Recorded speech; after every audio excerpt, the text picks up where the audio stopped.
Ngibingelele kuwe mlaleli, ngiyathemba ukuthi uyaphila-ke. Mina-ke ngizocela kuwe-ke laphana-ke ukuthi-ke mengabe usamusha-ke kulona-ke leli khasi-ke leli-ke wenze nje okulungile-ke laphana-ke ungixhase-ke ucindezele-ke ibhathini subscribe nje kubiza imali kumahhala nje okhiphe nesenti-ke elimnyama-ke leli khona ukwazi phela ukuthi-ke uqhubeke uthole nezinye-ke iy'ndaba-ke ezintsha-ke nje engizolobe ngikufakela zona-ke kulona-ke ikhasi-ke leli-ke kusukela-ke manje-ke ukuze ngingaphuthi-ke lezi ndaba lezi-ke ungathi nje manje ngabe ucindezela-ke ibhathini subscribe njengamanje-ke udaba kulethele lona-ke namhlanje lithi-ke laphana sekushubile-ke laphana-ke kuvela ukuthi-ke sekunabanye abafana abahlukumeza umphakathi eNanda ngemuva kokubulawa kukaMnqobi obengumholi we-West Gang.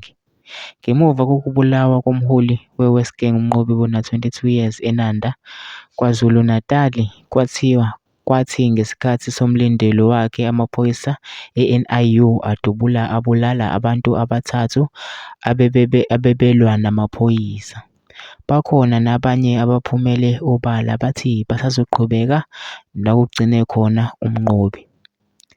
Kubikwa abafana laba abayingozi kanti baphakathi kweminyaka engu-20 years kusiya ku-23 years. Kuthiwa laba bafana sebeqalile bahlukumeza umphakathi waseNanda eBhambayi. Umphakathi ucela umkhuzi wamaphoyisa KwaZulu-Natal u-Regional General Nhlanhla Mkhwanazi ukuthi angenelele njengoba bezizwa bengaphephile.